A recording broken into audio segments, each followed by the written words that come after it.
President Obama provided a progress report on the National Export Initiative today. We heard comments from the president just about a half hour ago. James McNerney, the chairman and CEO of Boeing, was chosen as one of the leaders of the President's Export Council.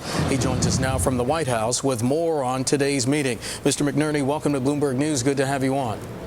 Thank you, Mark. Good to be here. Sir, talk to us about that meeting today. What was discussed? It was a wide-ranging discussion. The president looking for input, his cabinet working with the new president's export council. And we talked about a subcommittee structure with which we're going to attack the issue of how to increase exports in this country. Sir, how do you attack that issue?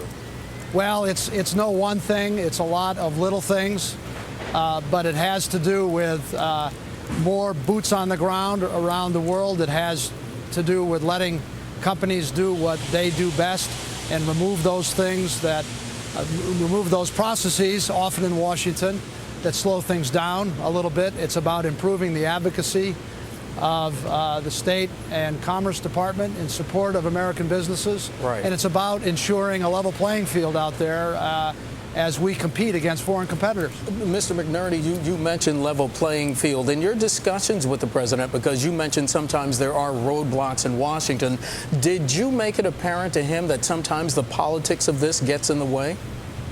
Well, I think there's a general recognition that the politics can be difficult. But I think we're looking at an economy and a need to drive job growth in this economy that I think supersedes the politics of the situation.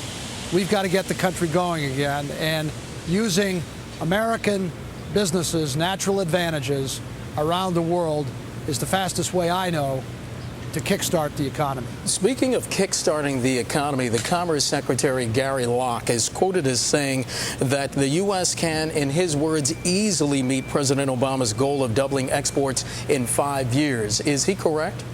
Well, I think no goal is any good if it doesn't push you a little bit, okay?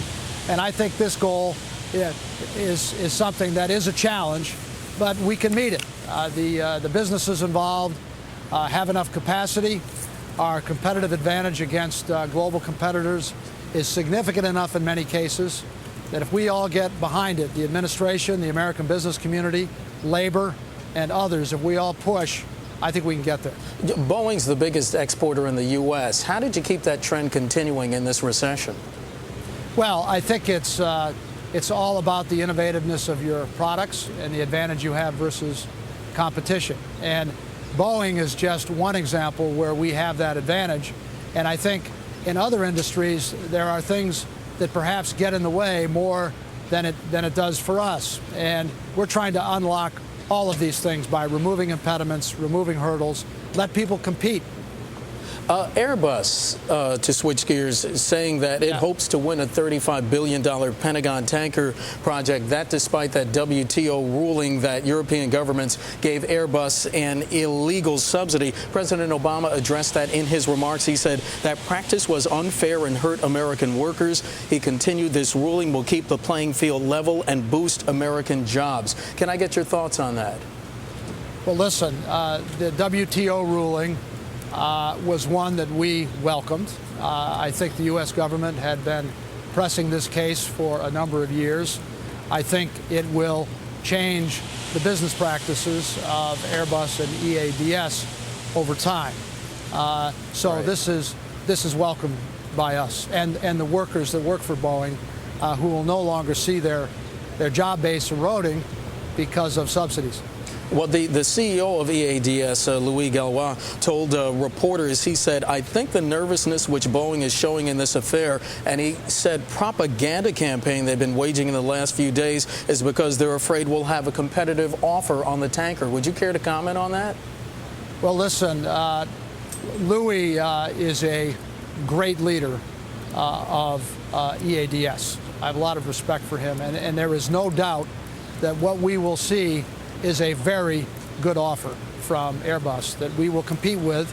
We'll put our best offer on the table, and we'll see who wins. All right. If they lose the tanker contract, then give us a sense, if you lose it, how that's going to affect things going forward. I think it's a major program, to be sure, but it doesn't change the face of Boeing forever if we lose it. But we want to win it. All right, Jim McNerney, Boeing chairman and CEO, joining us from the White House following those talks today with President Obama. Mr. McNerney, thanks so much. We appreciate it. You're welcome.